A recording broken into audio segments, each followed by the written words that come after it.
নমস্কাৰ এই মুহূৰ্তত জনাইছোঁ অসমৰ প্ৰত্যেকগৰাকী জনসাধাৰণৰ বাবে কেইবাটাও গুৰুত্বপূৰ্ণ খবৰ। আজি হৈছে 9 এপ্ৰিল। আজিৰ দিনটোতে অসমৰ লগতে ভাৰতবৰ্ষৰ বিভিন্ন প্ৰান্তৰ পৰা কেইবাটাও গুৰুত্বপূৰ্ণ খবৰ যুগুত কৰা হৈছে। এই মুহূৰ্তত জনাইছোঁ আজিৰ প্ৰথমটো খবৰেই ৰাজ্যবাসীৰ বাবে এটা ডাঙৰ খবৰ। সোণ ক্ৰয় কৰিম বুলি ভাবিছে যদি আপোনালৈ দুখবৰ। পূৰ্বৰ অভিলেখ ভংগ কৰি পুনৰ বৃদ্ধি সোণৰ দাম। বজাৰত সৰাসৰি বৃদ্ধি পাইছে এইবাৰ সোণৰ দাম। প্ৰতি গ্ৰাম সোণৰ মূল্য 350 টকাকৈ বৃদ্ধি হৈছে আৰু বিহু আৰু বিয়াৰ বতৰত সোণৰ গহনা বনাবলৈ আহি হতাশ বহু গ্ৰাহক। প্ৰতি 10 গ্ৰাম সোণৰ দাম হলগৈ 71,700 টকা আৰু বজাৰত সোণৰ দাম বৃদ্ধিৰ প্ৰভাৱ পৰিছে ব্যৱসায় আৰু গ্ৰাহকৰ মাজত।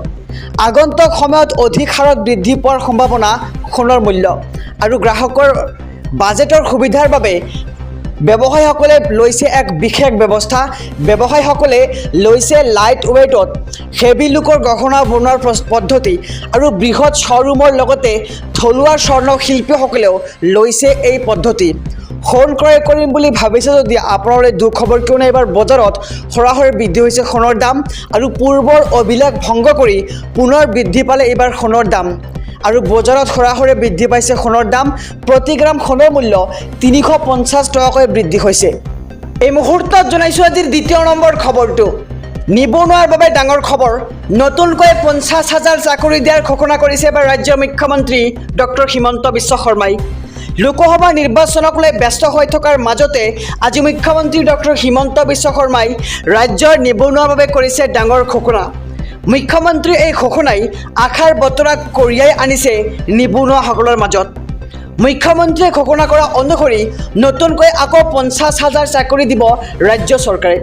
প্ৰতিশ্ৰুতি অনুসৰি 5 বছৰ নহওঁতেই 1 লাখ চাকৰি দিয়া হ'ব বুলি দাবী কৰি আগন্তুক কিছুদিনৰ ভিতৰত আৰু 50,000 নিবনুৱা যুৱক যুৱতীক চাকৰি দিব বুলি ঘোষণা কৰিছে। আজি ডিগবৈ বালিজেনত মুখ্যমন্ত্ৰী ডক্টৰ হিমন্ত বিশ্ব শৰ্মাই ডিব্ৰুগড় লোকসভা সমষ্টিৰ বিজেপি প্ৰাৰ্থী সৰ্বানন্দ সোণোৱালৰ হৈ চলোৱা নিৰ্বাচনী প্ৰচাৰৰ সময়তে মুখ্যমন্ত্ৰীগৰাকীয়ে 50,000 চাকৰি দিয়াৰ কথা ঘোষণা কৰে। কেৱল নতুনকৈ 50,000 চাকৰিৰ ঘোষণা কৰাই নহয়, ৰেচন কাৰ্ড সন্দৰ্ভতো ডাঙৰ মন্তব্য কৰে। বিশাল নিৰ্বাচনী জনসভাখনত দিয়া ভাষণত মুখ্যমন্ত্ৰী হিমন্ত বিশ্ব শৰ্মাই কয় যে ৰেচন কাৰ্ড থকাসকলক 2026 চনৰ আগত অৰুণোদয় আঁচনিৰ সুবিধা প্ৰদান কৰা হ'ব আৰু আনহাতে ৰেচন কাৰ্ড থকা পৰিয়ালৰ মুৰব্বী এজনক বীমা কৰাই দিয়াৰ প্ৰতিশ্ৰুতি প্ৰদান কৰে ৰাজ্যৰ মুখ্যমন্ত্ৰী ডক্টৰ হিমন্ত বিশ্ব শৰ্মাই। ভাৰতত কেতিয়া পালন কৰা হ'ব ঈদ উল ফিতৰ? কোটি কোটি মুছলমানে কৰিছে ঈদৰ অপেক্ষা। পবিত্ৰ ৰমজান মাহৰ শেষত প্ৰতিগৰাকী মুছলমানে পালন কৰিব পবিত্ৰ ঈদ। জন দেখাৰ ওপৰত আধাৰিত হ'ব ঈদৰ দিন আৰু ভাৰতত 10 বা 11 এপ্ৰিলত ঈদ হ'ব বুলি অনুমান কৰা হৈছে। ঈদৰ পূৰ্বে ঘোষণা কৰা হ'ব সঠিক তাৰিখ আৰু ছৌদি আৰবত জন দেখাৰ পিছত ঘোষণা কৰা হ'ব ভাৰতত ঈদৰ তাৰিখ আৰু বিশ্ব শান্তিৰ বাবে আদায় কৰিব সমূহীয়া নামাজ বিশ্বৰ মুছলমানে। আৰু ভাৰতত কেতিয়া পালন কৰা হ'ব ঈদ উল ফিতৰ? পবিত্ৰ ৰমজান মাহৰ শেষত প্ৰতিগৰাকী মুছলমানে পালন কৰিব পবিত্ৰ ঈদ আৰু ভাৰতত আগন্তুক 10 বা 11 এপ্ৰিলত ঈদ হ'ব বুলি অনুমান কৰা হৈছে। নিৰ্বাচনী প্ৰচাৰৰ মাজতে মুখ্যমন্ত্ৰী ডক্টৰ হিমন্ত বিশ্ব শৰ্মাৰ 8টা ডাঙৰ মন্তব্য ৰাজ্যবাসীৰ বাবে। মেট্ৰিক, হায়াৰ ছেকেণ্ডাৰী আৰু স্নাতকোত্তৰ শ্ৰেণীত নামভৰ্তি কৰা ছাত্ৰীসকলৰ বাবে ডাঙৰ খবৰ। প্ৰতিগৰাকী ছাত্ৰীৰ একাউণ্টত সোমাব ধন আৰু লাখ লাখ ছাত্ৰীৰ বাবে বৃহৎ সুবিধা আনিছে এইবাৰ চৰকাৰে।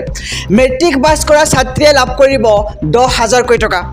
স্নাতক শ্ৰেণীত নামভৰ্তি কৰিলে লাভ কৰিব 12,500 টকা। স্নাতকোত্তৰ শ্ৰেণীত নামভৰ্তি কৰিলে লাভ কৰিব 25,000কৈ টকা। আৰু সংখ্যালঘু অঞ্চলৰ নিবনুৱা যুৱক যুৱতী বিজেপিৰ প্ৰতি আকৃষ্ট হৈছে বুলি মন্তব্য কৰে ৰাজ্যৰ মুখ্যমন্ত্ৰীগৰাকীয়ে। বিজেপিয়ে ভাল কাম কৰি গৈছে আৰু কৰি যাব। য'ত য'ত মাথাউৰি নাই তাত মাথাউৰি নিৰ্মাণ কৰা হৈছে আৰু য'ত ৰাস্তা নাই তাত ৰাস্তা নিৰ্মাণ কৰা হৈছে বুলি মন্তব্য কৰে ৰাজ্যৰ মুখ্যমন্ত্ৰীগৰাকীয়ে। আৰু ভোট নিদিলেও আমি উন্নয়নৰ কাম কৰি যাম। তিনি বছৰে বহু উন্নয়ন হ'ল আৰু উন্নয়ন হ'ব বুলি মন্তব্য কৰে মুখ্যমন্ত্ৰীগৰাকী। বিজেপিয়ে তালাক আইন আনিছে, বাল্য বিবাহ বন্ধ কৰিছে আৰু যুৱক যুৱতীয়ে বিনা পইচা চাকৰিও পাইছে বুলি মন্তব্য মুখ্যমন্ত্ৰীগৰাকীৰ। বহু বিবাহ বন্ধ হ'ব আৰু ডিফুত নিৰ্বাচনী প্ৰচাৰ চলাই এই মন্তব্য মুখ্যমন্ত্ৰী ডক্টৰ হিমন্ত বিশ্ব শৰ্মাৰ। নিৰ্বাচনী প্ৰচাৰৰ মাজতে মুখ্যমন্ত্ৰী ডক্টৰ হিমন্ত বিশ্ব শৰ্মাৰ আট্টা মন্তব্য ৰাজ্যবাসীৰ বাবে মেট্ৰিক, হায়াৰ ছেকেণ্ডাৰী আৰু স্নাতকোত্তৰ শ্ৰেণীত নামভৰ্তি কৰা ছাত্ৰীসকলৰ বাবে ডাঙৰ খবৰ। মেট্ৰিক পাছ কৰা ছাত্ৰীয়ে লাভ কৰিব 10,000 টকা।